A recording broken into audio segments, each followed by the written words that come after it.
Ako ang inyong Lolo Pael. At ako naman si Kabanong. At ito ang aming kwento.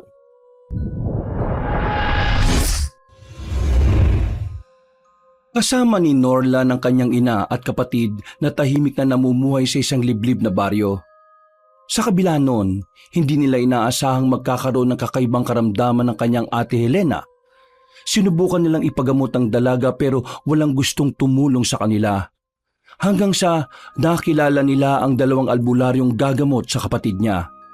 Ang mga taong magiging dahilan para madiskubre kung bakit nagkasakit si Helena at siya ring tutulong sa kanila para bumalik sa dati nilang buhay. Nay, ano po bang nangyayari rito? At bakit ang ingay po ninyo ni Ate Helena? Kanina pa napapadaing sa sakit ng ulo at tiyan ng Ate Helena mo, Norlan. Hindi ko nga rin alam kung ano nangyayari sa kanya. Nagulat na lang ako nang magsisigaw siya. Nay! Norlan! Tulungan niyo ako! Hindi ko na talaga kaya ang sakit ng ulo at tiyan ko Namumutla na rin po kayo, ate. Parang tinutusok ang ulo ko ng kung anong matulis na bagay. Yung tiyan ko naman, hinahalukay at namimilipit. Kung gano'n, ate, hindi po talaga maganda ang lagay ninyo. Nay, mukhang kailangan po nating ipatingin si Ate Helena sa albularyo. Kinukutuban po ako ng hindi maganda dahil sa sitwasyon po niya ngayon. Hindi kaya kinukulam po si Ate Nay? Iniisip ko na rin yan, Norlan. May hinala rin akong kinukulam siya. Simula nang nakaraang araw pa siya nagrereklamo tungkol sa bagay na yun Kung ganun po, wag na po tayo magkaksaya ng oras. Dalhin na po natin siya sa mga kilala nating albularyo rito sa bayan natin. Hindi na po natin pwedeng pagpabukas po ito dahil baka kung ano na po mangyari kay ate. Sige anak. Helena, bibihisan kita dahil aalis tayo ngayon ng kapatid mo. Sige po, Nay. Nang mabihisan na ni Aling Perla si Helena, tinulungan ni Norla ng kanyang ina na alalayan ng kanyang kapatid. Pumunta sila sa kakilala nilang mga albularyo para patingnan si Helena at kumpirmahin ang hinala nilang kinukulam ang dalaga. Sa kasamaang palad, kahit sino sa mga manggagamot ang kausapin nila, walang gustong tumulong sa kanilang tatlo. Nay, ano na pong gagawin natin ngayon? Tinatanggihan po tayo ng mga albularyong napupuntahan natin Hindi tayo pwedeng sumuko sa paghahanap ng manggagamot na tutulong sa Ate Helena mo. Hindi natin siya pwedeng pabayaan lang dahil kung tama man ang hinala nating kinukulam siya. Dapat siyang maipagamot bago pa man tuluyang lumala ang kalagayan niya, Norlan. O nga po, Nay. Sana po may mahanap po tayong albularyo na gagamot kay ate. Hindi ko lang po talaga maintindihan kung bakit ayaw nilang tulungan si ate Naku, huwag na nating sisihin pa ang mga manggagamot na yon. Marahil ay may dahilan sila kaya nila tayo tinanggihan. Respetuhin na lang natin sila. Halika na at magpatuloy na tayo. Opo, Nay. Nanghihina po talaga siya at halos hindi na po niya kaya pang makatayo. Pero paano po kapag wala po talaga tayong mahanap? Hayaan na lang po ba natin si ate sa ganitong sitwasyon? Hindi, Norlan. Sakali mang wala tayong mahinga ng tulong, aalagaan at mamatyagan na lang natin ang kalagayan ng ate mo. Yun lang ang magagawa natin kapag nangyari yon. Hindi na tayo pwedeng pumunta pa sa ibang nayon dahil baka kung anong mangyari sa ating tatlo. Baka mas mapahamak ang ate mo kapag nagpumilit pa tayo. Sige po, Nay. Kung yan po ang gusto ninyo. Nagpatuloy silang tatlo sa paghahanap ng tutulong kay Helena. Sa kalagitnaan ng paglalakad nila, hindi nila inaasahang may makakasalubong silang dalawang matandang lalaki. Hindi yun pamilyar sa kanila, kaya inisip nilang mga dayo ang mga taong yon at hindi sila nagkamali. Magandang gabi sa inyo. Pwede ba kami magtanong sa inyo kung may nalalaman kayong bahay na mauupahan naming dalawa ng kaibigan ko? Ako nga pala si Medyong at siya naman si Lucio. Magandang gabi rin po sa inyo. Pasensya na po kayo at wala po kaming alam na pwede ninyong maupahan. Isa pa po, nagmamadali kami ng mga anak ko kaya hindi po kami pwedeng makipag-usap sa inyo ng matagal. Sandali lang, Medyong. Mukhang may hindi magandang nangyayari sa dalagang kasama nila Alam kong ramdam mo rin ito. Maniguradong kailangan nila ng tulong. At kung may tutulong man tayo sa kanila, huwag na tayong magdalawang isip. Teka lang po. Ano po bang ibig niyong sabihin?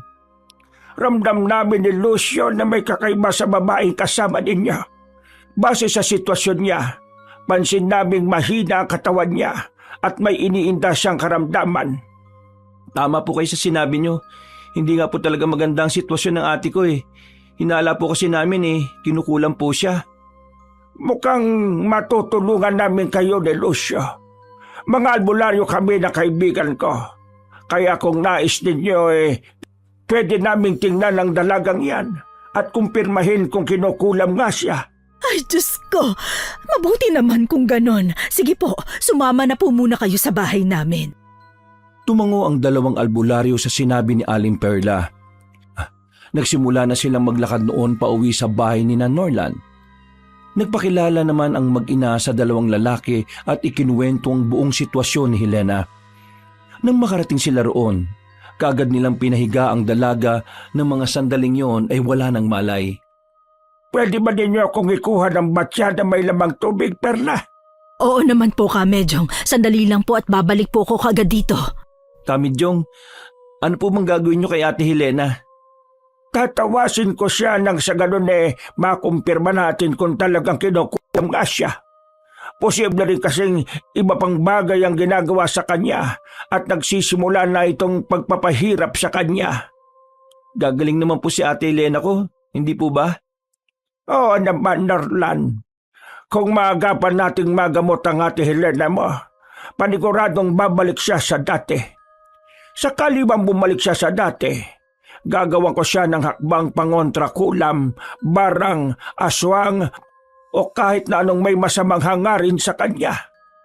Nagpapasalamat na po ako sa inyo, Kamejong. Sana lang po talaga maging maayos na po yung lagay ni Ate Helena. Huwag ka mag-alala, Norlan. Magiging maayos din ang lahat. Magtiwala ka lang. Napatango at napangiti na lang ang binatilyo dahil sa sinabi ni Lucio. Nang makabalik si Aling Perla, sinimulan na ni Kamejong ang pagtatawa sa dalaga. Habang abala ang dalawang albularyo sa kanilang ginagawa, nanunood naman at nag-uusap ang mag-ina. Nay, sakali po bang kinukulam si Ate Helena? Sino po kaya ang posibleng may gawa nun sa kanya? Hindi ko rin alam, anak. Wala rin ako maisip na tao na pwedeng magpakulam o kumulam sa ate mo. Hindi ko talaga mapapatawad ang taong may gawa nun kay Ate Helena. Sana bumalik po sa kanila ang mga pinaggagawa nila sa kapatid ko. Naku, Norlan, masama yung iniisip mo, anak. Kahit na anong mangyari, hindi pa rin magandang maghigante. Ang nasa itaas na ang bahala sa magiging karma nila. Isipin mong mas masarap mamuhay kapag alam mong wala kang inaagrabyadong tao. Oo na po, Nay. Hindi ko po sila pag-iisipan ng masama. Ang mahalaga lang po sa akin maging maayos po ulit ang lagay ni Ate Helena. Hindi na nakaimik pa si Aling Perla at itinoon na lang ang atensyon sa panonood sa ginagawa ng dalawang albularyo. Pagkatapos nga nilang tawasin si Helena, nakumpirma nga nilang kinukulam ang dalaga. Nabahala ang mag-ina nang mapansin nilang seryosong mukha ng dalawang albularyo na noon ay nilapitan nila. Kamejong, kamusta po ang anak ko? Tatapatin ko na kayo, Aling Perla, Norlan. Hindi basta-basang mangkukulam ang may gawa niyan kay Helena. Po, ano pong ibig niyong sabihin, Kamejong? Ramdam kong malakas ang taong nagpapahirap sa kapatid mo, Norlan. Kapag hindi kagad nagamot si Helena, marahil ilang araw o linggo lang ang itatagal niya.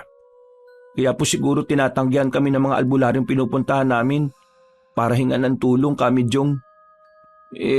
Makakaya niyo po bang gamutin ang ate ko? Oo, Norlan.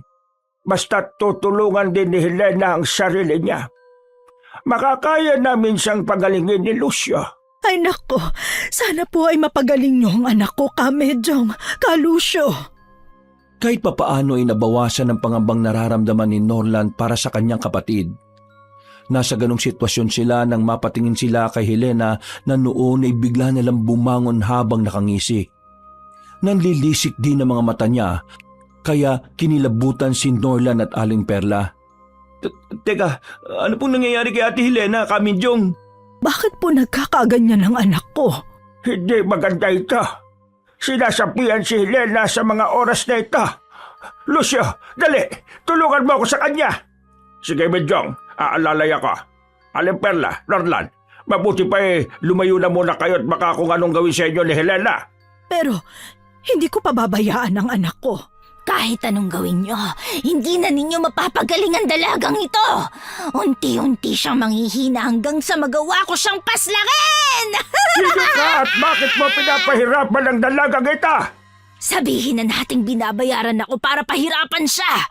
Kahit na ano pang gawin ninyo para tulungan siya, sisiguruhin kong hindi kayo magtatagumpay! Sinusubok tayo na magkukulam na yan, Medyong. Marahil gusto niya talagang kalabanin natin siya nang sa ganun matigil lang ginagawa niya kay Helena. Hindi ka rin magtatagumpay sa binabalak mo sa dalagang ika. Ngayong nakausap na kita at sinabi mo na ang pakay mo sa kanya, gagawin ko ang lahat para mabigo kang paslangin ng babae kita. Pinanindigan ng balahibo sina Aling Perla at Norlan dahil sa narinig nilang paghalakhak ni Helena. Napakuyom naman ng palad nila ang dalawang albularyo dahil doon. Pero naging kalmado pa rin sila habang kinakausap ang mangkukulam na sumapi sa dalaga. Hindi naman maiwasan na mag-ina na mag-alala para kay Helena. Sabihin mo sa amin kung anong kailangan mo para tigilan ng dalagang kita. Habang hindi pa kami gumagawa ng hakbang, may pagkakataon ka pang baguhin ang binabalak mong gawin sa kanya. Kahit kalabanin ninyo ako, hindi niyo ako mapapatigil sa bagay na nasimulan ko na. Hindi ako natatakot sa inyo dahil mukhang mahihinang albularyo lang naman kayong dalawa. Huwag mo kaming subukan. Dahil kapag kami na kumilos kahit saan pa ang pinagtataguan mo'y hahanapin ka namin. Huminahon ka lang, Lucio. Mas lalo ka lang iinisin ng mangkukulam na yan sakaling magpakita ka ng inis o galit sa kanya. Kahit na magkaharap-harap pa tayo, hindi niyo ako masisindak. Kayo ang dapat na matakot sa akin dahil hindi niyo alam kung anong kaya kong gawin. Kung ayaw mong tigilan ng babae kita, babalaan kita ngayon pa lang na tatalunin ka namin sa kahit na anong pamamaraan. Sige, gawin niyo na. Oras na hindi niyo tigilan ang pagtulong sa dalagang ito. Papatayin ko kayong lahat! Nakaramdam ng pagkabahala ang mag-ina dahil sa naririnig nilang sinasabi ng mangkukulam. Napatingin din si Helena sa gawin nila at napangisi. Nasa ganong sitwasyon sila nang marinig nilang umusal ng dasal si Kamijong at mabilis na sinapo ang noo ng dalaga. Naging dahilan naman yon para mapahiyaw siya ng malakas dahil nasasaktan. Umalis ka sa katawan ng dalagang kita! Kung ayaw mong paslangin kita ngayon mismo! Ikaw talaga ang uunahin ko sa susunod! Babalikan ko kayo! Lucia, ihiga mo si Helena at magsimula tayong gamutin siya. Dasalan natin siya ng pamproteksyon ng sa ganun hindi siya basta masasapian ng mangkukulam na yon. Nakaalis man siya ngayon sa pagkakasapi sa dalaga, pero hindi tayo dapat makampante. Sige, Medyong. Ipinapaubaya ko na po sa inyong kaligtasan ng anak ko, Kamejong, Lucio. Sige, Perla. Kami na ni Lucio ang bahala sa kanya. Huwag kayo mag-alala. Ipinapangako naming magiging maayos ulit si Helena. Maraming salamat po. Baka sa mukha ni Aling Perla ang labis na pag-aalala sa kanyang anak. Nagsimula naman sina Kamijong at Lucio sa unang gamutan ni Helena. Hinayaan lang na mag-ina ang dalawang albularyo hanggang sa matapos na nilang gamutin ang dalaga. Nagpahinga ang dalawang albularyo habang kinakausap sina Norlan at Aling Perla. Siya ngayon ay maayos na ang lagay ni Helena. Kailangan lang namin siyang gamutin sa mga susunod pang mga araw para bumuti ang karamdaman niya. Hindi rin natin siya pwedeng pabayaan ng lalo na at ayon sa mangkukulam hindi niya titigilan ng dalaga. Pero nagbanta po siyang papatayin po niya tayong lahat. Baka mangani po tayo sa kanila. Wala kang dapat na ipag-alala sa bagay na yan, Norlan. Hindi naman namin kayo pababayaan ni Medyong. Kaya nga kami naghahanap ng maupahan sa lugar na ito dahil balak naming dito na muna manirahan. Tama si Lucio, Norlan. Nasimulan na namin ang bagay na ito kaya asahan mong tatapusin din namin. Kung wala pa po kayong nahahanap na matitirhan, pwede po kayo rito sa bahay namin. Kaming 3 lang naman po rito kaya sapat po ang espasyo para sa ating lahat. May isang silid din po kaming hindi nagagamit kaya kung ayos lang po sa inyo, yun po ang magiging kwarto nyo, Kamedyong, Kalusyo. Tama po si nanay. Para hindi na rin po kayo mahirapang maghanap pa at magpabalik-balik para lang po gamutin si Ate Helena. Nagkatinginan sina Kamidyong at Kalusyo dahil sa sinabi ng mag-ina. Napansin naman ni Norlan na nag-aalangan sila kaya kinumbinsi niya ang 2 albularyo. Kalaunan, hindi na sila nakatanggi pa. Siya, sige. Dahil kailangan talaga namin ng matutuluyan sa nayon ninyo. Mananatili kami rito sa inyo. Isa pa, wala na rin kaming mapupuntahan. Kaya nagpapasalamat ako sa alok ninyo sa amin ni Lucio. Bakit po ba kayo napadpad dito sa baryo namin, Kamidyong? Iniisip ko po kasi na malayong pinanggalingan nyo kaya nakapagtataka po at dito kayo sa amin napunta. Hindi na kami maglilihim pa sa inyo. Bilang mga albularyo, may mga misyon kaming dapat naming gampanan. Bukod sa panggagamot, may mga bagay pang dapat naming panatilihing balanse. Ano pong ibig niyo sabihin, Kamidyong? Likas na ang kasamaan sa mundo nating mga tao, Norlan. Noon pa man, naging misyon na rin namin na pigilan ng mga bagay na yon. Hindi rin naman kalayuan ang pinanggalingan namin ni Lucio. May mga nakapagsabi-sabi na dito sa bayang ito ay may namamalaging mga aswang. Tama si Medyong, Norlan, Perla. Kaya bago pa man magasik ng lagim ang mga nilalang na yon, kailangan na silang pigilan. Kung totoo man po yung sinasabi nyo, gusto ko pong tulungan kayo sa mission ninyo ni Kamidyong, Kalusyo. Hindi ko po gustong umabot pa po sa puntong manganib ang pamilya ko dahil sa mga nilalang na yon. Hindi kita pipigilan sa nais mong yan, Norlan. Ang sa akin lang ay ingatan mo ang sarili mo, anak. Huwag ka mag-alala, Perla. Hindi namin pababayaan ni Medyong ang anak mo. Kahit ngayon pa lang po tayo nagkakilala, may tiwala po ako sa inyo. Alam ko mabubuti po kayong mga tao, lalo na at tinutulungan ninyo ang anak ko. Napangiti lang ang 2 albularyo kay Aling Perla. Nagpahinga na sila ng mga oras na yon. Nanatili sina Kamidyong at Kalusyo sa bahay nila at tinutukan ang panggagamot kay Helena na unti-unti naman bumubuti ang kalagayan. Habang inaasikaso ang misyon nilang paghahanap sa mga aswang kasama si Norlan, sinusubukan din nilang hanapin ang mangkukulam na nagpapahirap sa dalaga. Isang beses, ginabi sila sa daan. Nako, ginabi na naman tayo nag-uwi. O nga po, Kamidyong, mabuti na lang po, ginamot niyo muna si Ate Elena bago po tayo umalis. Kahit papano kampante na rin po kami ni Nanay. Lalo na't unti-unti na pong umaahis ang kalagayan niya. Hindi pa rin natin pwedeng kaligtaan ang bagay na yon. Marahil sa ngayon hindi pa ulit kumikilos ang mangkukulam na nagpapahirap sa ate mo. Pero alam kong hindi niya pa rin titigilan ng kapatid mo. Wala ba kayong kilala na pwedeng gumawa nun sa ate mo, Norlan? Binabayaran ng mangkukulam na yon kaya baka may kapamilya kayo na pwedeng gumawa nun sa kanya. Wala po akong maisip, Kalusyo Wala naman pong kaaway si ate at maging kami ni Nanay. Malalaman din natin ng tungkol doon sakaling mahanap at makaharap na natin ang mangkukulam na yon. Sa ngayon, gawin na lang natin ang mga bagay na makakatulong kay Helena. Opo, Kamidyong. Sige po. Habang nag-uusap at nasa kalagitnaan ng daan ng 3 malapit sa gubat, sa hindi inaasahan ay may narinig silang malakas na iyak. Nagpalinga-linga sila pero wala silang nakitang bata sa paligid. Napagpasya nilang 3 na hanapin ang pinagmumula ng iyak. Sumunod na lang si Norlan kina Kamidyong at Kalusyo na magsimula silang maglakad. Mukhang sa loob ng kagubatan nagmumula ang pag-iyak na naririnig natin.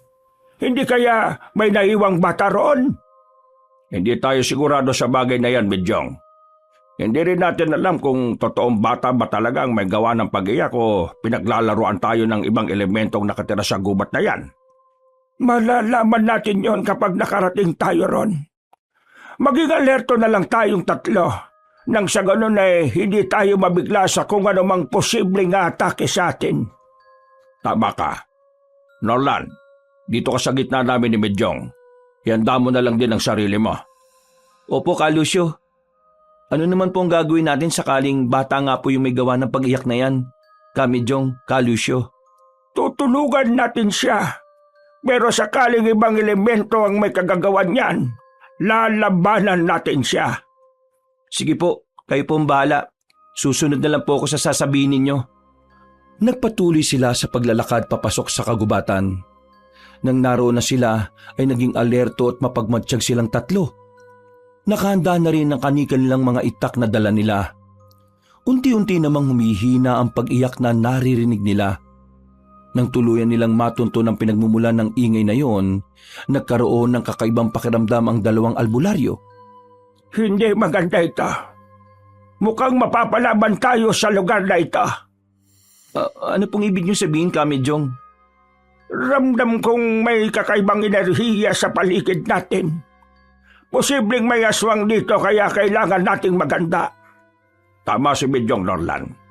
Marahil may batang dinukot ang mga aswang na yon na paniguradong takot sa kanila. Teka. Tingnan po ninyo sa bahaging yon.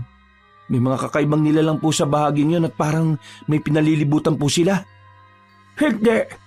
Isang bata ang pinaliligiran ng mga aswang na yan. Siya nga ang batang umiiyak. Tara na! Lumapit tayo sa kinaroroonan nila at tulungan natin siya. Sige, tayo na. Paniguradong may binabalak silang masama sa batang yon. Sige po, Ka Medyong, Ka Lucio. Mabilis silang tumakbo nung palapit sa kinaroroonan ng bata at ng mga aswang na nakapaligid sa kanya. Habang papalapit, ramdam naman ni Norlan ang kakaibang kaba. Nang tuluyan silang makarating doon, buong tapang na sinita ni Ka Medyong ang mga nilalang.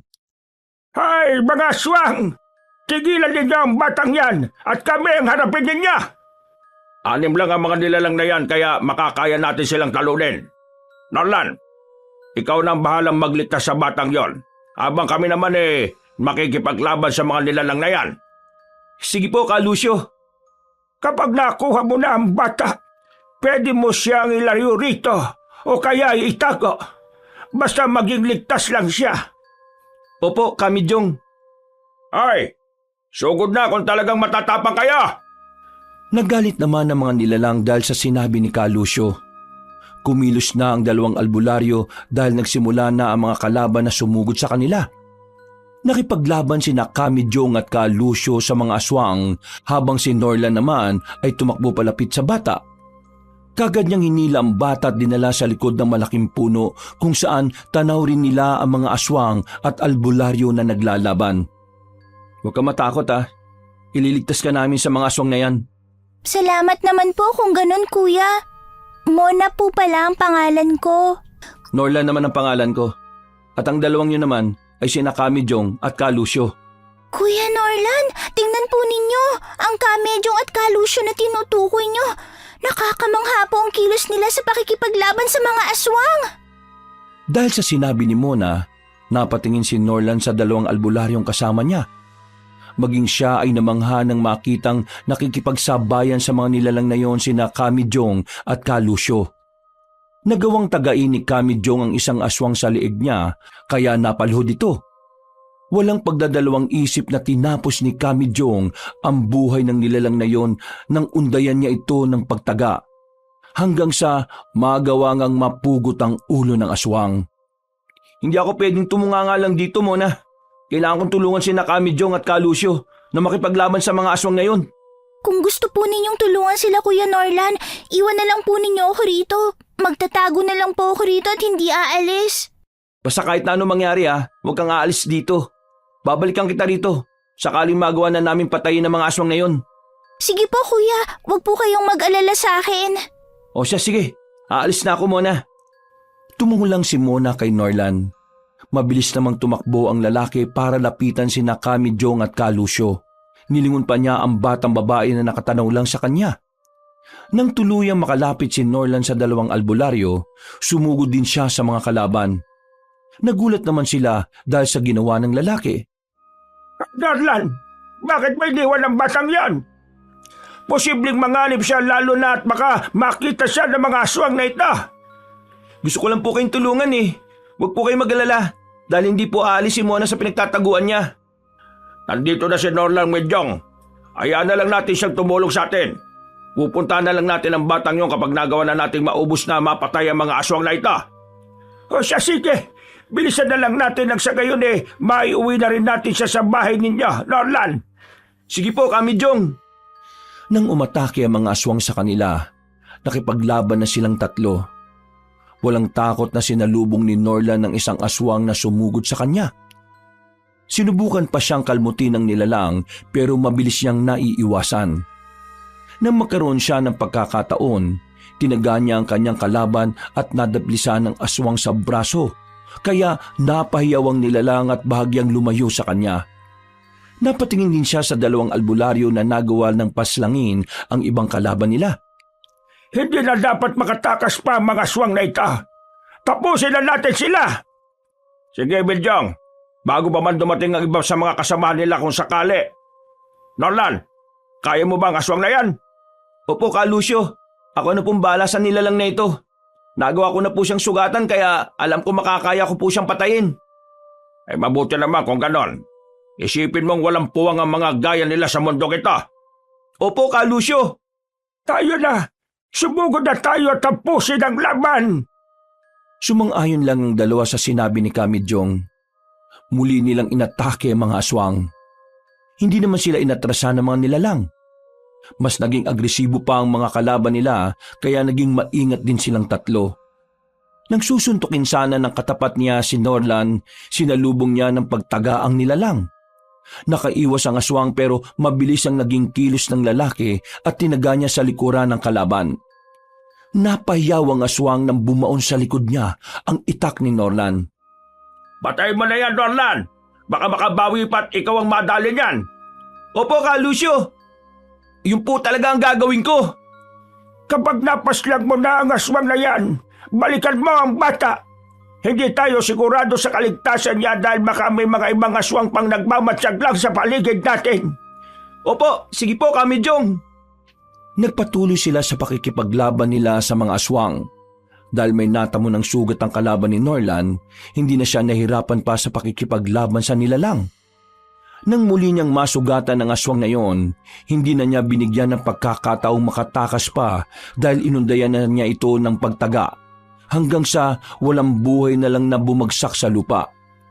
Napatingin si Norlan sa mga kasamahan niya at maging ang dalawang albularyo ay natalo rin ng mga kalaban nila. Napaslan na natin ang mga aswang. Ngayon, puntahan na natin ang bata at ilayo siya sa lugar na ito. Sige po, Kamidyong. Mabuti na lang po't na iligtas natin si Hindi ako sasama sa inyo! Hindi maganda ito. May ibang aswang na humahabol sa batang yon. Bilis! Habulin natin sila bago pa mahuli ng nilalang na yun si Mona. Kamidyong, Ka Lucio, ayun po sila oh. Tayo na. Huwag nating hayaan na mabiktima ng mga aswang ang batang yon. Iligtas natin siya kahit na ano bang mangyari. Oo, Medyong, gagawin natin ang bagay na yon. Mabilis silang tumakbo para sundan ng aswang at si Mona na naghahabulan. Sinubukan nilang lapitan noon ang batang babae para hindi siya mahuli ng nilalang, pero huli na silang tatlo. Nagawang nahuli ng aswang na yon si Mona at tinangay palayo sa kanila. Hindi po dapat makalayo ang aswang na yon, Kamidyong, Ka Lucio. Kailangan po natin mabawi si Mona sa kanya. Oo, Norlan. Dahil kapag hindi natin nabawi ang batang yon, magiging pagkain siya ng mga aswang. Awawa siya kung sasapitin din niya ang sinapit ng ibang mga biktima ng mga nilalang na yon. Ang mabuti pa mas bilisan natin ang pagtakbo ng sa ganon mahabol natin sila. Walang titigil sa atin hanggat hindi nababawi ang bata. Opo, Kamidyong. Sige, Medyong. Hindi sila tumigil sa paghabol sa aswang na tumangay lalo na at naririnig nila ang panakadakang pagsigaw ni Mona. Nakarating sila sa pusod ng gubat noon pero hindi pa rin tumitigil ang aswang sa kanyang pagtakbo. Nakaramdam ng pagkabahala si Norlan para sa kaligtasan ng batang babae. Kalaunan, dahil sa pagsunod nila sa nilalang, hindi nila namalayang nakaabot na sila sa bahagi ng gubat kung saan may isang kubong nakatirik. Nagpalinga-linga rin noon ng aswang kaya nagtago silang tatlo. Paliguradong sa kubong yung dadalhin ng aswang na yan ang bata. May kakaibang enerhiya pa akong nararamdaman na masasabi kong mas malakas kung ikukumpara sa mga nilalang na nakalaban natin kanina. Ano pong ibig niyo sabihin, Kamidyong? Posibleng may ibang mas malakas na nilalang ang nasa loob ng kubong yan. Marahil siya ang pinuno ng mga aswang na ito at nag-utos na mambiktima ang kanyang nasasakupan. Tama si Midyong, Norlan. Kaya hindi tayo dapat magpadalos-dalos sa mga kilos natin. Nanganganib na ang batang yon kaya huwag nating dagdagan ng dahilan para mas mapahamak pa siya. Sige po, Lucio, Kamidyong. Sabihin lang po ninyo sa akin kung ano pong gagawin ko. Manatili na muna tayo rito at manmana ng aswang na yan. Kapag nakapasok na siya sa kubo, saka na tayo kikilos para alamin kung anong naroon. Mag-iingat lang tayo, Midyong. Mararamdaman nila ang enerhiya natin kaya manatili pa rin tayong alerto. Oo, Lucio. Alam mo na ang gagawin natin para masolusyonan ng bagay na yon. Napatango na lang si Lucio sa sinabi ni Kamidyong. Dahil sa pag-uusap nila, hindi nila napansing wala ng malay ang bata na hawak ng aswang. Hindi na nila inalis ang tingin nila sa nilalang hanggang sa bumukas ang pinto ng kubo at pumasok siya roon. Nang makapasok na ang aswang at nakasarado na ang pinto, nagpasya naman ang tatlo na lumapit doon. Nagdahan-dahan lang sila para hindi sila makagawa ng kahit na anong ingay. May inusal ding dasal noon sina Kamidyong at Lucio. Dito na lang muna tayo sa likod ng punong ito. Mas malapit naman ito sa kubo kung ikukumpara sa pwesto natin kanina. Kailangan natin alamin kung ano ang nangyayari sa loob ng bahay na yan. Baka kung ano na ang ginagawa nila kay Mona. Pero sabi po nyo kanina, mararamdaman po tayo ng mga aswang na yun. Ibig sabihin, malalaman po nilang nakalapit na tayo rito. Huwag mo nang alalahanin pa yon, Norlan. Nagawa na namin ng paraan ni Lucio ang bagay na yon. Oh, ano pong ibig niyong sabihin? Nag-orasyon na kami para sa tagabulag. Ibig sabihin, hindi tayo makikita ng mga aswang na yon o mararamdaman man lang. Malaya tayong gawin kung ano man ang nanaisin natin para makakalap ng impormasyon tungkol sa kubo at sa mga nilalang na naroon. Gagamitin din natin ang pagkakataong ito para mailigtas si Mona. Kung ganun po panigurado magtatagumpay tayo sa gagawin natin yun. Hindi na nakaimik pa ang dalawang albularyo at nanatili silang nagmamatsyag sa kanilang paligid. Ilang sandali ang nakalipas, nagpasya silang maghanap ng butas kung saan pwede nilang silipin ang loob ng kubo. Kahit tahimik doon, alam nilang may kakaibang nangyayari sa loob. Nang makahanap sila, kaagad silang sumilip doon. Ganun na lang ang gulat nila nang makita ang batang babae na nakahiga at may dalawang taong nakabantay sa kanya. May ibang binabalak sila sa bata. Hindi tayo dapat tumunganga lang dito at hayaan silang magtagumpay. Pedyong, kailangan natin pag-isipan ang magiging kilos natin. Isang pagkakamali lang natin posibleng mas manganib ang bata dahil sa atin. Alam kong hindi mo gustong mapahamak ang mga gaya nila, lalo na't may apo ka rin noon na pinaslang ng mga aswang. Sana matuto ka na sa pagkakamaling nagawa mo na magpadalos-dalos ka sa kilos mo ng mga panahon na yon. Tama ka naman sa sinabi mo, Lucio. Sadyang hindi ko lang matiis ang kalagayan ni Mona. Ano po bang gagawin natin ngayon? Magbantay lang muna tayo. Alamin natin kung ano ang susunod na gagawin nila. Kapag iniwan nila si Mona, saka na tayo papasok para kunin siya. Ayos lang ba yun, Medyong? Kung mas makabubuti yan sa sitwasyong ito, sige, yun ang gagawin natin. Nagmatsyag sila sa susunod na gagawin ng dalawang tao sa loob ng kubong yon. Habang abala sila sa kanilang ginagawa, nakarinig sila ng mga pag-angil sa kanilang likuran. Napalingon silang tatlo at nagulat nang makita ang 4 na aswang at isang amalanhig sa kanilang likuran. Nakatingin at nakaabang sa kanila kaya naging alerto na lang din sila. Muling umangil ang mga nilalang na yon, kaya kanya-kanya na silang pwesto at paghanda. Ano pong nangyari? At bakit parang nakikita po tayo ng mga aswang na yan? Kamidyong, Lucio. Hindi pwedeng mangyari ito. Marahil ay nagawang kontrahin ng orasyong ginawa namin ni Lucio. Tama nga tayong hindi basta-basta nilalang ang nasa loob ng kubong yan. Ano pong gagawin natin? Siguradong kakalabanin tayo ng mga aswang na ito. Malalaman ng mga tao sa loob na narito tayo. Paniguradong mas mapapahamak si Mona. Wala na tayong magagawa kung hindi ang lumaban, Norlan. Kailangan nating tapusin at patayin ang mga aswang na ito para mailigtas ang bata. Hindi na nakaimik pa si Norlan sa sinabi ni Kamijong. Muli namang nagsiangilan ang mga aswang nakaharap nila, kaya bagya silang napatakbo palayo sa kubong yun. Hinabol sila ng mga aswang at ng amalanhig, kaya nang masukol sila ng mga nilalang, wala na silang nagawa pa kung hindi ang makipaglaban sa mga ito. Medyong, ako nang balas sa dalawang aswang na ito. Kaya ko na silang labanan. Ako din po makikipaglaban sa dalawa pa, Kamijong. Kung ganon, wala na akong magagawa pa kung hindi harapin ang amalanhig na yan. Sige na, labanan na natin sila. Sige po, Kamijong. Medyong, tara na. Nagsimula ng pakikipaglaban nila sa mga aswang na yon. Sinugod ni Ka Lucio ang dalawa at ganon din si Norlan.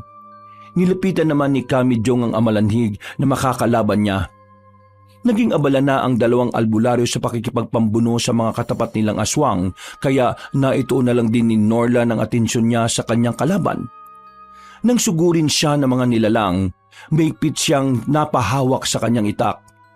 Huwag kang mangangamba na baka hindi mo kayanin na mapaslang ang dalawang yan, Norlan. Magtiwala ka sa sarili mo. Tama si Lucio, Norlan. Nakikita ka namin ng pangamba. Maging matapang ka lang, iho. Sige po, gagawin ko po lahat na makakaya ko para matalo mga aswang na ito. Lakasan mo ang loob mo, Norlan. Sige na, ipakita mo sa kanilang walang puwang ang takot at awa sa mga nilalang na gaya nila. Opo, Kamijong. Naibsa ng pangambang nararamdaman ni Norlan dahil sa mga narinig niya kina Kamijong at Ka Lucio. Nang atakin ulit siya ng kanyang mga kalaban, walang pagdadalawang isip na niyang sinabayan ang kilos ng mga nilalang. Nang akmang kakalmutin sana siya ng isang aswang sa braso niya, malakas niyang tinabig ang kamay nun. Sinipa niya rin ang nilalang sa binti, kaya bahagya itong napaatras. Aatake rin sana ng isa pa niyang kalaban, pero tinaga niya ito. Napahiyaw ang aswang nang matamaan siya sa kanyang braso. Yan, ganyan nga, Norlan. Ipagpatuloy mo lang ang ginagawa mo hanggang sa magawa mo silang mapatay. Opo, Kamijong. Alam kong kaya ko po sila, kaya hindi din po ako magdadalawang isip na gawin yon. Tingnan mo ito mga kalabang ka. Sila na mismong lumalayo sa akin, ha? Marahil alam nilang maalangan sila kapag lumapit sila sa akin. Huwag mo na silang hayaang makatakas pa, Lucio. Maniguradong may iba pa tayong makakalaban kaya hindi na dapat tayo magkaksaya ng oras. Napatango na lang si Ka Lucio sa sinabi ni Kamijong. Namangha naman si Norlan nang makita niyang lumalayo sa albularyong kalaban niya. Hinahabol ni Ka Lucio ang mga yon para hindi sila makatakas sa kanya. Nainganyo na rin si Norlan na sundin ang ginagawa ng lalaki sa kanyang mga kalaban. Sinugod niya ang dalawang aswang na katapat niya at walang tigil na pinagtatataga. Umiiwas naman ang mga yon pero hindi siya sumuko hanggang sa nagawa niyang sugatan ng mga nilalang. Hindi na kayo makakatakas sa akin! Kahit na ano pang gawin ninyo! Tatapusin ko kayo! Nagawa ko ng paslangin ang isang kalabang ka. Isa na lang ang natitira. Medyong, kapag natapos ang natitirang aswang na ito tutulungan kita sa amalanhig na yan. Ako din po, Kamijong. Sige, pero sa ngayon huwag na muna ninyo akong alalahanin. Tapusin na muna ninyo ang mga kalaban ninyo. Parehong napatango si Ka Lucio at Norlan. Para matulungan si Kamijong sa amalanhig na kalaban niya, nagpa siyang dalawa na unahing tapusin ang mga katunggali nila. Sunod-sunod na umatake si Norlan sa dalawang aswang na nasa harapan niya. Sumalubong naman ang mga nilalang na yon sa kanya, kaya ginamit niya ang buong lakas niya para tagain sila. Mabilis din ang naging kilos ni Norlan at nagawa niyang mapatay ang mga aswang. Napatingin din siya kay Lucio at Kamijong na pinagtutulungan na ang amalanhig. Norlan, huwag mo na kaming tulungan ni Medyong. Makakaya na namin ang amalanhig na ito. Pero, Ka Lucio, Ang mas mabuti pang gawin mo sa ngayon ay ang alamin kung ano na nangyayari sa loob ng kubo. Baka kung may ginagawa na sila kay Mone. Sige na, Norlan. Kami na ang bahala rito. Malapit na namin mapatay ang aswang na ito kaya susunod kami sa iyo. Sige po, hihintayin ko po kayo ron. Sige na! Wala nang nagawa pa si Norlan kung hindi sundin ng dalawang albularyo. Umalis na siya roon at bumalik sa kubo. Nang makarating siya roon, kaagad niyang sinilip ang nangyayari sa loob. Nabahala siya nang makitang may ginagawang ritual ang isang matanda kay Mona.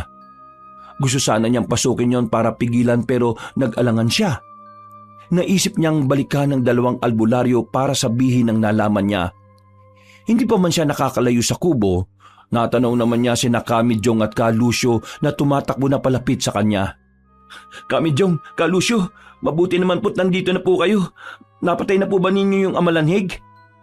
Oo, Norlan. Nagawa namin pugutan ng ulo ang nilalang na yon, kaya natalo namin siya. Ay teka, mukhang hindi ka mapakali. May problema ba? Yun na nga po yung sana sasabihin ko eh. Mukhang malaki po yung problema natin ngayon. Eh bakit? Ano bang ibig mong sabihin, Norlan? Si Mona po, mukhang niriritualan po siya ng matandang babae sa loob ng kubo. May ginagawa po siyang hindi maganda sa bata. Sinasabi ko na nga ba eh. Lucio, hindi na ako magpipigil pa. Kailangan na nating pasukin ang kubong yon para tulungan ng bata. Kahaharapin natin ang matandang tinutukoy ni Norlan. Sige, Medyong. Wala na rin tayong magagawa pa ngayon kung hindi pwersahin kunin si Mona sa loob. Tara na! Sa ganung sitwasyon sila nang marinig nilang may sinasambit ang matandang nasa loob. Dahil doon, mabilis silang lumapit sa pinto ng kubo't binuksan yon. Ganun na lang ang gulat ni Kamijong at Ka Lucio dahil nahirapan silang makalapit doon. Sa tuwing sinusubukan nilang hawakan ang pinto, nakakaramdam sila ng kakaibang panginginig ng kanilang katawan. Hindi maganda ito. Mukhang hindi kami makakapasok ni Lucio sa kubong ito, Norlan. Subukan mo hawakan ang pinto at sabihin mo sa amin kung anong nararamdaman mo. Sige po, Kamijong. Teka, wala naman po akong nararamdaman kakaiba. Kung ganon, tama ang iniisip kong marahil may ritual ang kubong ito. Hindi namin magawang pasukin dahil nanginginig ang katawan namin kapag nahawakan namin ang pinto. Hay! Kung sino ka bang nasa loob ng kubong yan, lumabas ka rito at harapin mo kami! Tigilan mo ang ginagawa mo sa bata! Nagulat si Norlan sa ginawa ni Kamijong. Lumapit din ng albularyo at sinubukang sipain ang pinto ng kubong yon. Ilang sandali pa, lumangit-ngit yon at bumukas. Tumambad sa kanila ang isang matandang babae na bakasang galit sa muka dahil sa kanilang tatlo. Anong ginagawa mo sa batang yon? Ibigay mo siya sa amin bago pa man tayo magkagulo. Hindi namin nahayaang magtagumpay ka sa binabalak mo sa batang yon. Pipigilan ka namin at babawiin namin siya sa iyo. Sino kayo at anong ginagawa niyo rito sa lugar na ito? Umalis kayo rito kung ayaw niyong mapahamak. Hindi ko na sana kayo papansinin pero mukhang hindi kayo aalis hanggat hindi ko kayo hinaharap. Tama ka. Hindi nga kami aalis dito hanggat hindi namin nakukuha ang batang dinukot ng aswang na nasa loob ng kubo mo. Alam kong ikaw ang nagutos sa nilalang na yon, kaya nasisiguro kong ikaw ang kanilang pinuno. Tama. Kakaibang enerhiyang taglay mo kaya masasabi naming hindi ka basta-basta. Pero kahit na gano'n hindi kami natatakot sa iyo. Tama nga ang hinala ko sa inyong dalawa. Base sa enerhiya at aurang taglay ninyo, masasabi ko mga albularyo kayo. Kaya marahil hindi kayo makapasok sa bahay ko. Marahil may proteksyon ng bahay mo at nagawa mong kontrahin ang orasyong tagabulag na ginawa namin. Pero hindi mo kami mapipigilan sa pagbawi sa batang tinangay ng aswang na kasamahan mo. Ngayon pa lang ay babalaan ko na kayo. Mas maigi pang umalis na kayo rito at huwag niyong hintayin na magalit ako sa inyo. Hindi niyo kilala kung sino ang binabangga ninyo. Wala kayong alam tungkol sa batang yon at sa akin. Kaya huwag na kayong mangialam pa. Napatingin si Norlan sa mga albularyong kasama niya. Pansin naman niyang may namumuong tensyon sa pagitan nila at ng matandang babaeng kaharap nila. Muli pa silang itinaboy ng matanda pero nagmatigas silang tatlo. Gaya ng sabi ka, hindi kami alis dito hanggat hindi mo binibigay sa amin ng bata. Kung ano man ang ginagawa mo sa kanya ngayon, itigil mo na ito. Hindi kayo makakapagdikta sa akin kung ano ang gagawin ko. Hindi ko ibibigay sa inyo ang bata, kaya wala kayong mapapala sa akin. Isa pa, kung ayaw nyo talagang umalis dito, wala na akong magagawa pa kung hindi pahirapan kayong tatlo. Teka, anong binabalak niyong gawin sa amin? Sumipol ng napakalakas ang matandang si Martina. Ngayon, kaharapin nyo sila. Maganda tayo. May mga paparting dito sa kinaroroonan natin. Dahil sa sinabi ni Kami Jong, hinawakan ng mahigpit ni Norla ng kanyang itak. Napatingin siya sa matandang babae at napakuyom ng kanyang palad nang makitang nakangisi siya sa kanila. Ilang sandali pa, nagsidatingan ng aswang na tinutukoy na matanda na kakaharapin nilang tatlo. Nagsiangilan ng mga yon kaya naging alerto sila. Sa dami ng mga aswang na yan, siguro mahihirapan na kayong talunin sila. Nakakamali ka sa iniisip mong yan. Papatunayan namin sa iyo na hindi kami matatalo ng mga alagad mo. Sa bagay, ramdam ko ring malakas din kayo. Sabihin na natin makakaligtas kayo sa kanila, pero hindi pa natatapos doon ang lahat.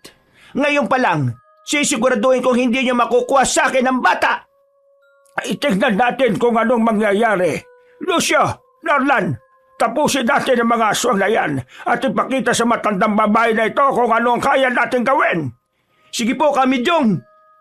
Napatingin ng dalawa kay Ka Lucio na noon ay nagdadalawang isip na sumagot. Napansin naman ni Norlan na may kakaiba sa kanya, pero ipinagsawalang bahala na lang ng binatilyo. Nang suminya sa matandang babae sa mga nilalang, mabilis nilang sinugod ng tatlo. Wala naman silang nagawa kung hindi ang labanan na lang din ng mga ito. Huwag niyo akong bibiguin dahil madali lang ang pinapagawa ko sa inyo. Paslangin niyo silang tatlo! Iyantahan mo lang sarili mong mabigo sa bagay na yan. Hindi kami papayag na matalo ng mga alagad mo. Kapag nagawa namin silang mapatay, ikaw ang isusunod namin. Tama ka, Kami Jong. Hindi kami takot sa mga alagad mo, lalo na sa iyo. Kung kagaya ka man nilang aswang o mas mataas pa sa kanila, nakahanda kaming harapin ka. Hindi na ako makapaghintay na mangyari yon kung sakali. Sa ngayon, ang alagad ko na munang makikipaglaban sa inyo. Nakaramdam ng inis si Norlan dahil sa sinabi at paghalakhak na matandang babae. Itinuuna ng binatilyong atensyon niya sa laban nang sugurin siya ng dalawang aswang. Napatingin din siya sa mga kasamahan niyang albularyo at gaya niya ay may kinakalaban din sila. Pinanood lang sila ng matandang babae habang nakikipaglaban sila sa kanyang mga alagad. Humanda ka sa amin sakaling maubos namin ang mga kasamahan mo. Kaya nila, mamamatay ka rin. Huwag kang magpadala sa galit mo, Medjong.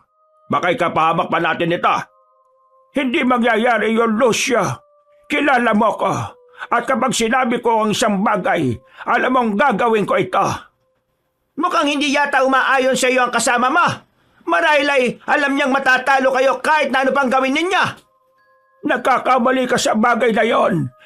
Kung may dapat mang pagkatiwala ng kaibigan ko, kami yon at ang sarili niyang kakayahan. Alam naming matatalo namin kayo kaya ihanda mo na ang sarili mo sa paghaharap natin. Ngumisi lang ang matandang babae at napatingin kay Ka Lucio. Kaagad naman nag-iwas ang albularyo kaya nagkaroon ng masamang kutob si Norlan base sa naging kilos nilang dalawa. Pero dahil abala sila sa pakikipaglaban, hindi na pinagtuunan ng pansin ni Norlan ang bagay na yon. Kami Jong, Ka Lucio, ang mabuti pa po siguro wag na po muna nating bigyan ng atensyon ng matandang babae na yan. Ang mga kalaban na lang po natin ang unahin natin. Kapag naubos na po natin sila, saka na po natin siya harapin. Sige Norlan, sangayon ako sa sinabi mo. Bilisan na lang natin ang pagpatay sa kanila. Opo, Kami Jong. Masasayang lang po ang oras natin sa kanya at baka matalo pa po tayo ng mga kalaban. Walang naging imik si Ka Lucio at patuloy lang siyang nakikipaglaban. Hindi na rin pinansin ng dalawa ang matandang babae at itinuon na lang ang buong atensyon sa mga kalaban. Nang umatake ang mga kalaban ni Norlan, iniwasan niya ang mga nilalang. Dahil mabilis ang kilos ng mga aswang na yon, nahirapan din siya. Kahit na ganon, hindi pinanghinaan ng loob ang binatilyo. Sinikap niyang gumanti ng atake sa kanyang mga kalaban. Para mabilis mong mapatay ang mga kalaban, Norlan, puntiryahin mo na lang ng pagtaga ang leeg nila. Opo, Kamidyong. Yun po ang gagawin ko. Hindi ko na po bibigyan ng pagkakataon ng mga kalabang kong ito na mabuhay pa kapag nagawa ko po silang tamaan sa mga leeg nila. Yan, ganyan nga, Norlan. Kahit anong mangyari at maging sitwasyon, huwag kang paghihidaan ng loob. Maging matapang ka lang, iho. Opo, Kamidyong. Mukhang kayo lang yata ang nakakaintindihan.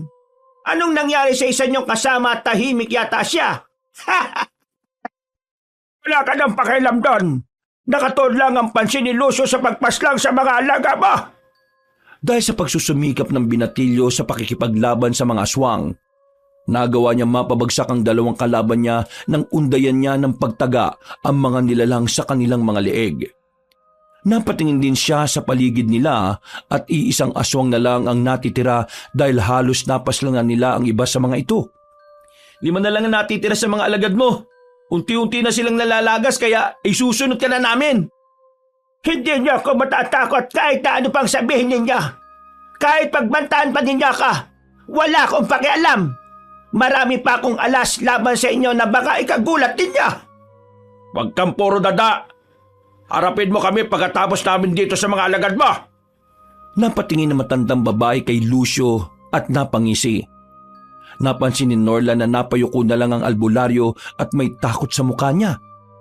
Ipinagpatuloy pa nila ang pakikipaglaban sa natitirang mga aswang at walang tigil nilang inatake ang mga nilalang hanggang sa maubos nilang mapaslang. Ikaw na lang ngayon ang natitira. Harapin mo kami. Malakas ka pero alam naming matatalo ka rin namin gaya ng mga kasamahan mo. Kamidyong, hindi pa po nakakalabas ang aswang sa kubo na dumukot kay Mona. 2 pa po silang natitira. Kahit ilan pa sila, Norlan, hindi tayo titigil hanggat hindi natin sila nauubos. Mailalayo natin sa lugar na ito ang batang yon at magagamot sakali mang may ginawa sa kanya ang matandang yan. Opo, Kamidyong. Huwag po kayo mag-alala. Dahil kahit ano pong mangyari, kasama niyo ko at sa inyo ko kakampi. Nang sabihin niyo ni Norlan ay napatingin siya kay Lucio. Napaiwas naman ang tingin sa kanya ang albularyo kaya mas malaki ang paniniwala ng binatilyong may tinatago si Lucio sa kanila ni Kamidyong. Nasa ganung sitwasyon naman sila nang may lumabas sa kubo at yun ang aswang na tumangay kay Mona. Napatingin sa kanilang nilalang at walang ano-ano ay biglang sinugod si Kamidyong. Sige, mukhang ako ang napili mong kalabanin. Kung ganon, hindi kita aatrasan. Tutulungan ko na po kayo, Kamidyong. Mas mapapadali po ang pagpatay sa aswang na yan kapag nagtulungan po tayong dalawa. Sige, Norlan. Huwag na natin patagalin ang laban sa nilalang na ito. Opo, Kamidyong. Inatake rin ni Norlan ang kalaban ni Kamidyong. Pinagtulungan nilang dalawa ang aswang. Sa kabutihang palad, nagagawa nilang masugatan ng nilalang. Hindi naman nakakatiis sa matandang babae at maging siya ay nakipaglaban na rin kina Kamidyong at Norlan. Nagulat pa ang dalawa noon dahil kakaiba ang bilis at lakas ng matandang babae kung ikukumpara sa mga nakalaban nilang aswang. Lucio, ano pang hinihintay mo? Tulungan mo kaming lumaban sa dalawang ito. Oo nga po, Lucio. Kapag 3 po tayo ang lumalaban sa kanila, may posibilidad po na matalo kaagad natin sila. Sige, subukan mo lang nakalabanin ako, Lucio. Tandaan mo kung hindi dahil sa akin, wala ka na ngayon. Pasensya na, Midyong, Norlan. Hindi ko kayo matutulungan. Ikinagulat ni Kamidyong at Norlan ang narinig nila mula kay Lucio. Hindi sila makapaniwala dahil sa sinabi ng matandang babae na noon ay napapahalakhak dahil sa nangyayari. Kahit na ganun, hindi naman nagpatinag ang dalawa.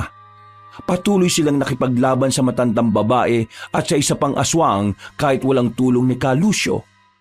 Baka sa mukha ni Kamidyong ang galit kaya ibinuhos na lang din niya yun sa pakikipaglaban. Hindi kita mapapatawad sa ginawa mong ito! Ha! Talagang wala kang alam sa simulat sa pool, Medyong. Ang dali lang ninyong manipulahin kahit naturingan kayong mga albularyo. Patayin kita! Sige, tingnan natin kung mangyayari yan. Lucio, huwag kang tumunganga lang dyan.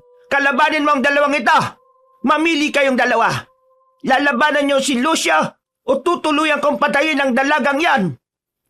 Ha! Sinasabi ko na nga ba? Ikaw rin ang kumukulam kay Helena. Hindi talaga nagkamali ang hinala ko. Kaya pala parehong enerhiya ang nararamdaman ko sa iyo at sa mangkukulam na sumapi sa dalaga dahil ikaw pala yan. Napatras ng bagya si Norland dahil sa nalaman niya tungkol sa matandang babae. Hindi niya inaakalang kaharap na pala niya ang mangkukulam na nagpapahirap sa kanyang kapatid. Noon din ay napagtanto niyang ang matandang yun ang hinahanap ng dalawang albularyo at siya ang namumuno sa mga aswang. Ang ipinagtataka lang noon ni Norland ay kung bakit nakikipagsanib puwersa si Ka Lucio sa matandang mangkukulam. Huwag niyong hintayin na tuluyan ko ang babaeng yan. Lucio, sumugod ka na. At kayong dalawa, lumabang kayo sa kanya. Hindi niya pwedeng hadlangan ang binabala ko sa batang yan. Hindi mo kami madidiktahan ang gagawin namin. Gaya ng sabi ko nung una pa lang, hindi ka magtatagumpay sa balak mo sa bata. Kamidyong, baka po gawin talaga niya yung sinasabi niya kay Ate Helena. Hindi po pwedeng mamatay ang kapatid ko. Napasigaw na lang si Kamidyong dahil sa galit. Walang ano-ano rin, mabilis na sumugod sa kanila si Ka Lucio. Wala na silang nagawa kung hindi labanan ng isa't isa. Kahit ayaw man ni Kamidyong at Norland kalabanin si Ka Lucio, hindi nila pwedeng baliwalain ang banta na matandang mangkukulam. Sinugod ng dalawang albularyo ang bawat isa habang si Norland naman ay nakikipaglaban sa aswang na kasama ng matandang babae. Napapahalakak naman ang mangkukulam dahil sa nangyayari. Ang saya habang pinapanood ko kayong nakikipaglaban sa isa't isa. Hindi ko akalaing magagawa ko ito sa inyo dahil lang sa babaeng yan. Huwag kang magpakasaya ngayon. Baka magulat ka na lang at hindi talaga umaayon sa plano mo ang lahat. Buo ng loob ko, Medyong. Simula ngayon, magiging kaaway na ninyo ko. Nung pa man may hinanakit na ako sa iyo kaya ngayong pagkakataon ko nang mapatay ka. Hindi na ako magdadalawang isip na gawin yon kahit ay tinuturing din kitang kaibigan. Kung yon ang gusto mo, ganun din ako sa iyo, Lucio. Sa ating dalawa, ako ba rin ang mananalo? Muling nagpambuno ang dalawang albularyo sa isa't isa. Napuno ng ingay mula sa nagkakalansingang itak ang gubat na yun. Sa pagkakataong yun naman, natuwa si Norland dahil nagawa niyang masugatan ng aswang na kalaban niya nang mataga niya ang nilalang sa dibdib. Hindi na niya inaksaya ang oras niya at tinapos na ang aswang na yun. Inundayan niya ng pagtaga ng buong lakas hanggang sa malalim na bumaon sa liig ng nilalang ang kanyang itak. Dahilan para bumagsak na lang ito ng walang buhay. Tulungan ko na po kayo, Kamidyong. Hindi na, Norland. Kaya ko nang labanan si Lucio. Ako na ang bahala sa kanya. Hayaan mo kami magtuos ni Medyong. Matagal ko na rin gustong patunayan sa kanya na mas magaling ako sa kanya. Kung ganon, ang matandang yun na lang po ang kakalabanin ko, Kamidyong. Mag-iingat ka, iho. Mas malakas kung ikukumpara sa iyo ang mangkukulam na yan.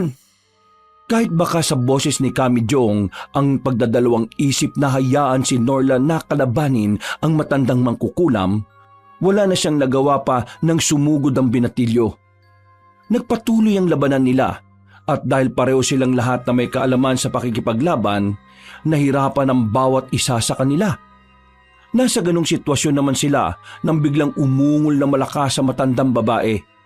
Kasunod nun ay ang pagbabago ng kanyang anyo. Naging butot balat siya at nakakatakot ang kanyang itsura dahil sa lumuluwa niyang mga mata. Wala rin siyang ilong dahil nasasakop ng napakalaki niyang bunganga. Kamidyong, nag-iibang nilalang po matandang mangkukulam. Ano po bang uri ng aswang siya? May lahi siyang hurusos. Tama ka, Medyong. Ang mga tulad nila hindi kagad malalaman na aswang dahil na pagkakamalan silang mambabarang o kaya mangkukulam.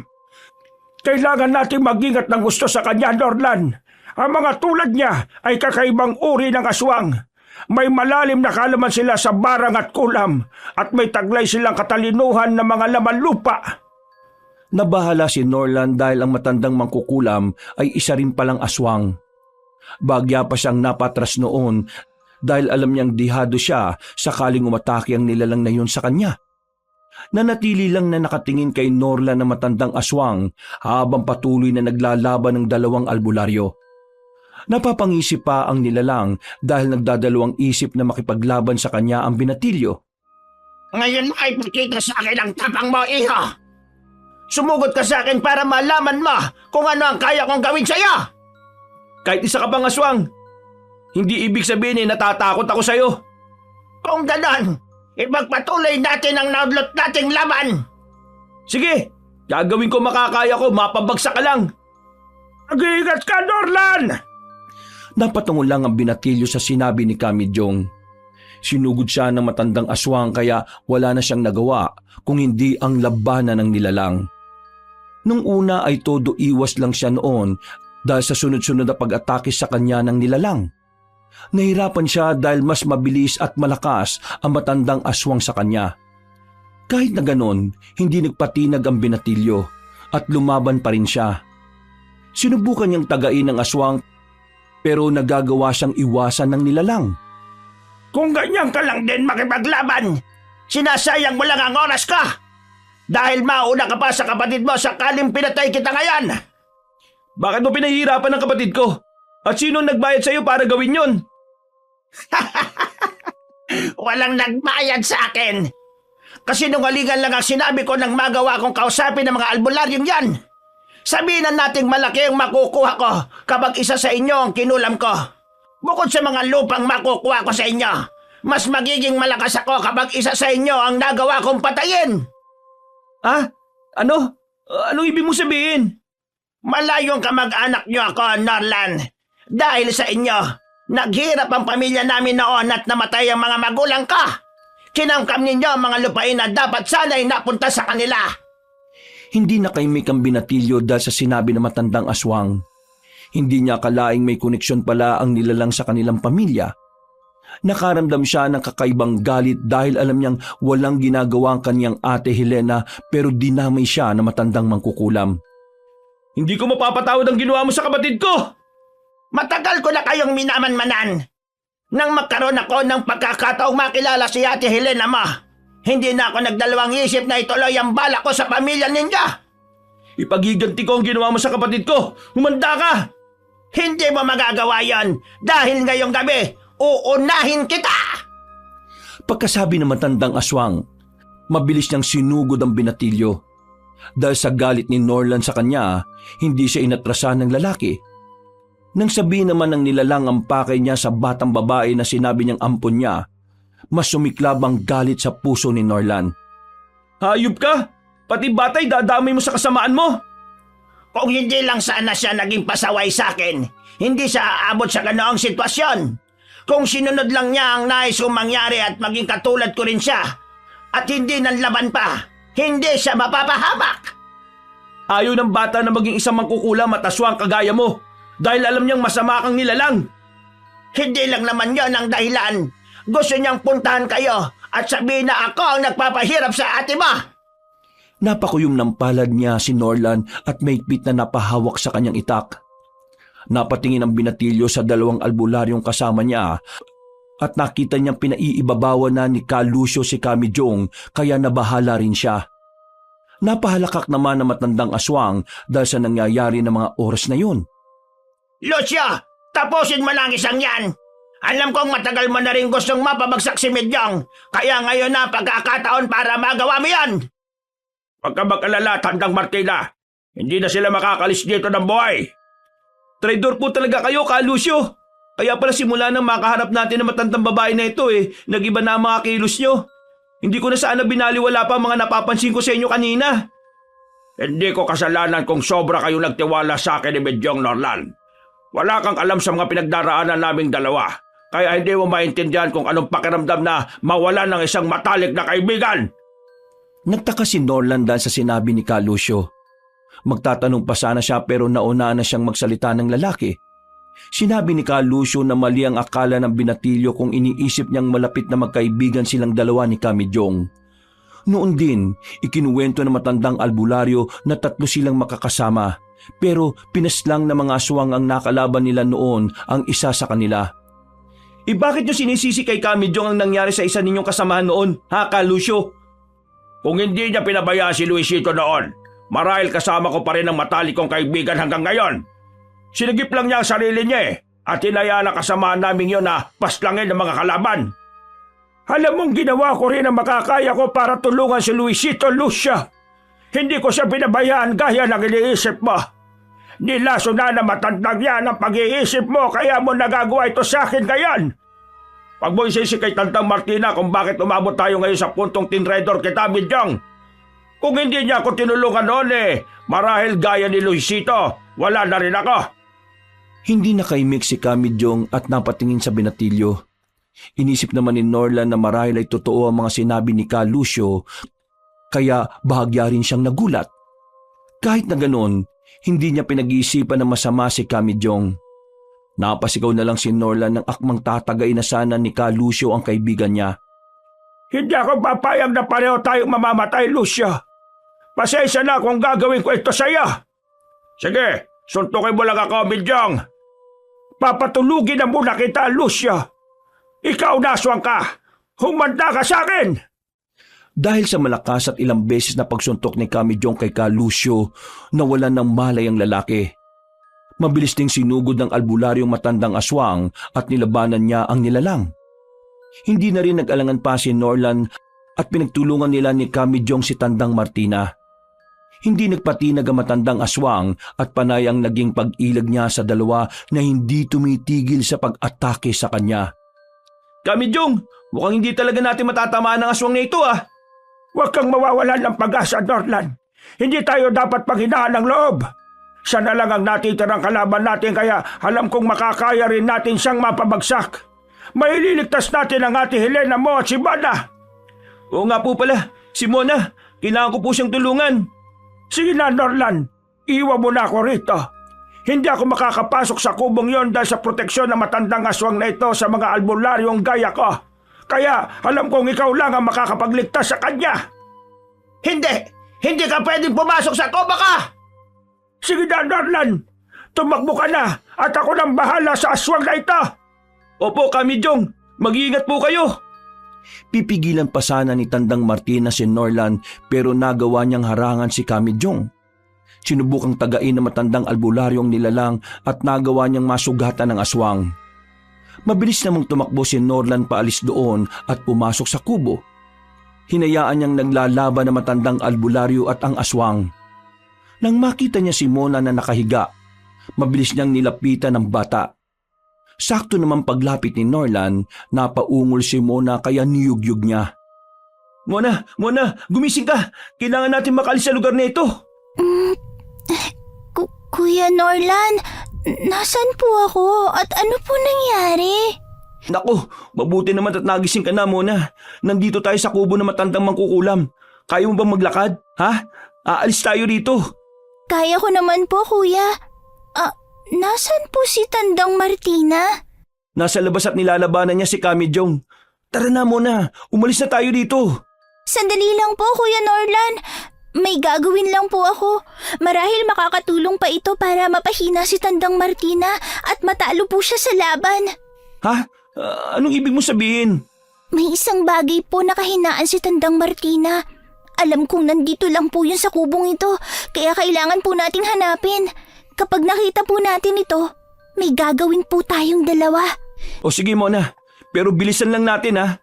Baka kapag nagtagal tayong dalawa dito matalo ng asong na yun si Kamidyong. Pareho tayong mapapatay kapag nangyari yun. Simulan na po natin ang paghahanap sa bagay na yun, kuya. Tumango na lang si Norlan sa sinabi ni Mona sa kanya. Tiningnan niya pa si Kamidyong at Tandang Martina na noon ay patuloy na naglalaban. Nabahala ang binatilyo nang mapansin niyang gumagalaw si Ka Lucio. Nais man niyang tulungan ng matandang albularyo pero hindi niya maiwanan ng batang babae. Binilisan na lang nila noon ang paghahanap sa bagay na sinasabi ni Mona.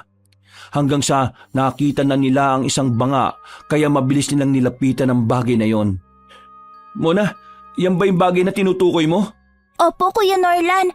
Sigurado akong dyan nilalagay ni Tandang Martina ang lahat ng sikreto kung bakit malakas siya mangkulam. Hindi po ako pwedeng magkamali sa bagay na yon. Hindi ko man alam kung ano yung tinutukoy mo pero may tiwala ako sa mga sinasabi mo, Mona.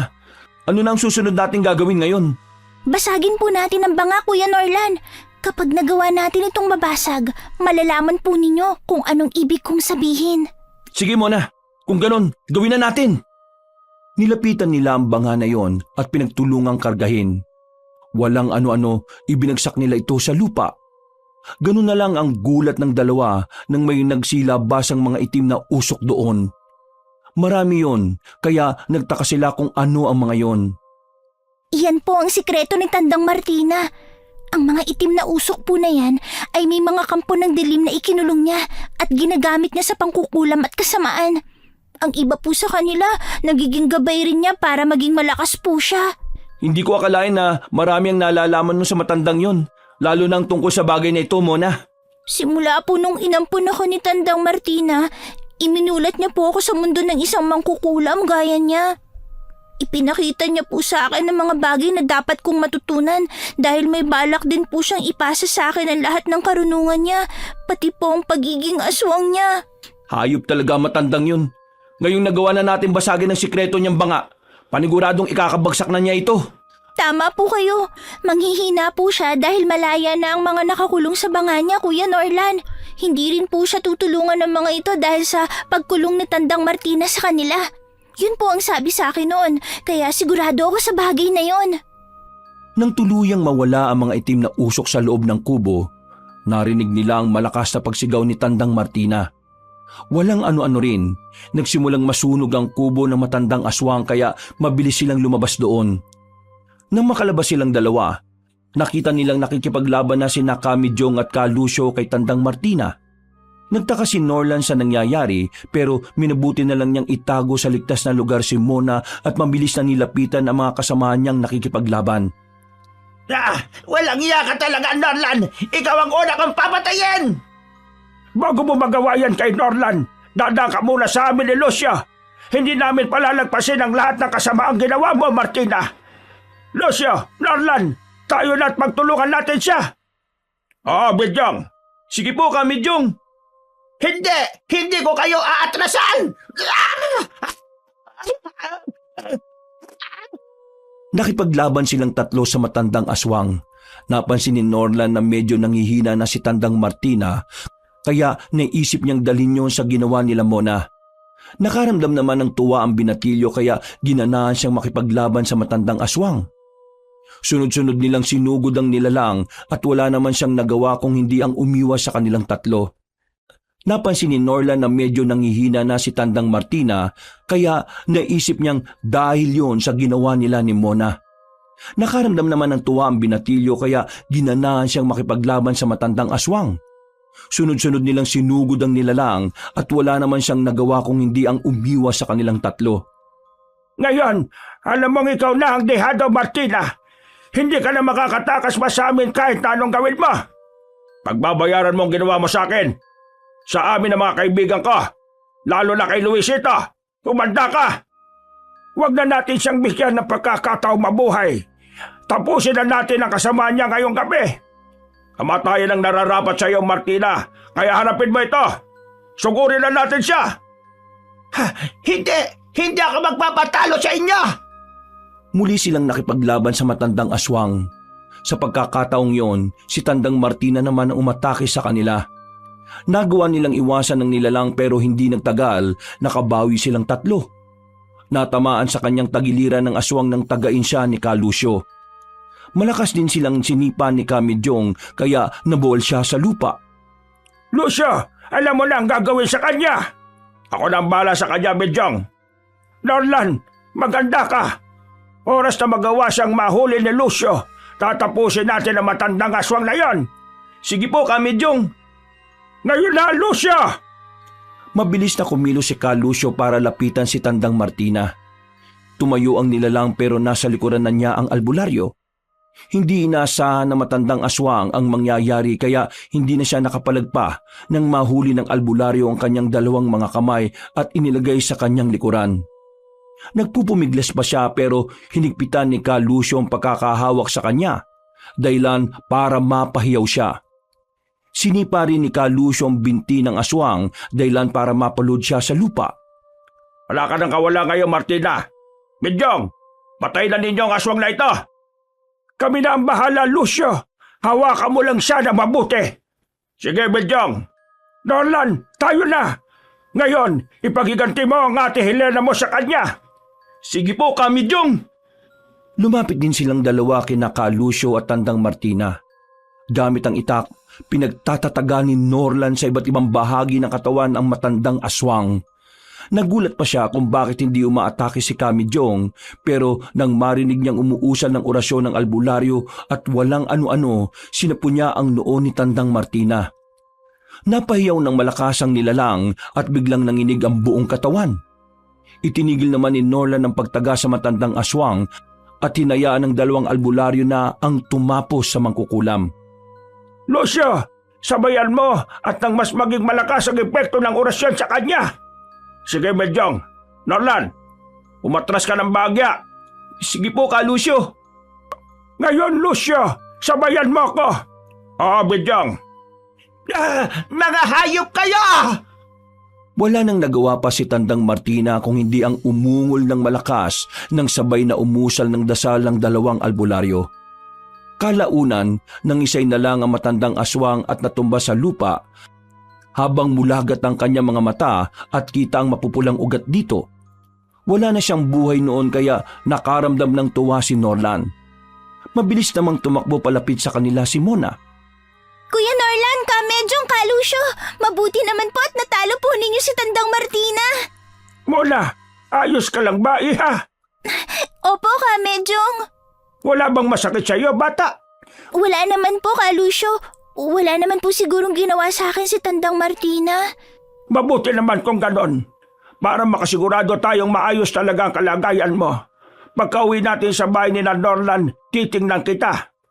Gagamutin sakaling may bakas ng kulam o kung anumang masamang bagay na iniwan sa iyo ang matandang yon. Kayo po ang bahala, Kamedyong.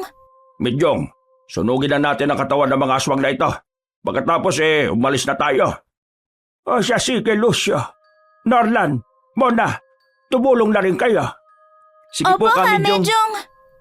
Nagsimula silang sunugin ang katawan ng mga aswang. Nang matapos sila, umalis na sila roon. Naglakad sila pauwi sa bahay ni Norlan. Habang naglalakad, hindi maiwasan ang binatilyo na magtanong sa dalawang albularyo. Kamidyong, Lucio, si Tandang Martina po bang tinutukoy nyo na misyon ninyong dalawa? Hindi, Norlan. Mga aswag lang talaga ang misyon namin sa bayang ito. Hindi namin inaasahan na si Martina pala ang mangkukulam na nagpapahirap sa ate Helena mo. Kung ganun po kilala po ninyo si Tandang Martina? Hindi masyado, Norlan. Ang totoo niyan, siya ang tumulong sa amin ng mga panahong nakikipaglabang kami noon sa aswang. Pero hindi namin inaasahan na siya pala mismo ang pinuno ng mga nilalang na iyon at narito na siya sa nayon ninyo. Inakala namin ni Lucio na karaniwang tao lang siya dahil hindi namin ramdam noon ang lakas ng enerhiya niya. Tuso pala matandang yon. Marahil may ginamit siyang orasyon para linlangin kami. Siya ang dahilan kung bakit namatay ang isa naming kasama noon ni Medyong. Si Luisito siguro yung tinutukoy nyo, Lucio. Nasabi po kasi ninyo yung kanina Ay, siya nga pala. Alam kong nagtataka ka sa nangyari kanina. Hindi totoo ang lahat ng yon, Norlan.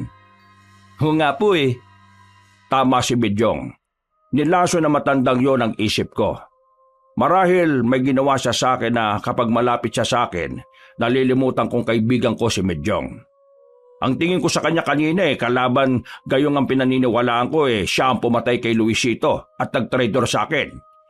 Pero ang lahat ng sinabi ko ay walang katotohanan dahil hindi kailanman magiging traitor na kaibigan si Medyong.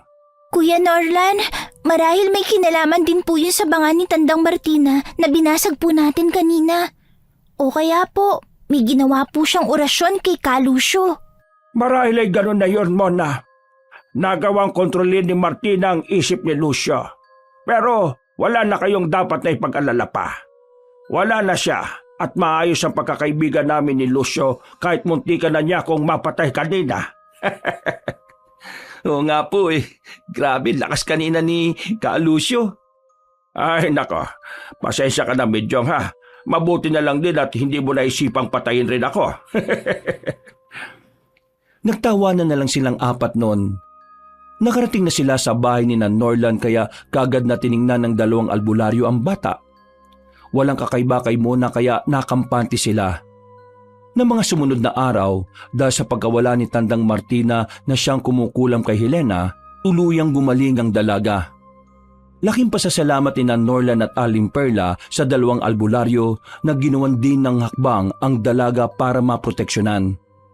Kalaunan, nagpaalam din naman sila kina Norlan dahil tapos na ang misyon nila sa bayang yon dahil wala na ang mga aswang doon. Ang pamilya ni Norlan naman ang kumupkup kay Mona. Sa paglipas na mga taon, hindi na nakita ni Norlan sina Kamijong at Kalusyo. Namuhay naman sila ng tahimik simula noon. Wakas.